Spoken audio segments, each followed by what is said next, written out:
winter storm warning in effect from 7 a.m. Tuesday to 1 a.m. Eastern Standard Time Wednesday. What? Heavy snow expected. Total snow accumulations between 7 and 11 inches.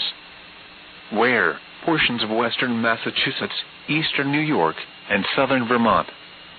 When? From 7 a.m. Tuesday to 1 a.m. Eastern Standard Time Wednesday.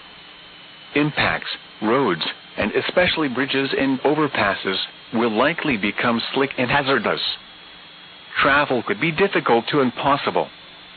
The hazardous conditions could impact the Tuesday morning and evening commutes. Additional details: moderate to heavy snow will impact the evening commute Tuesday.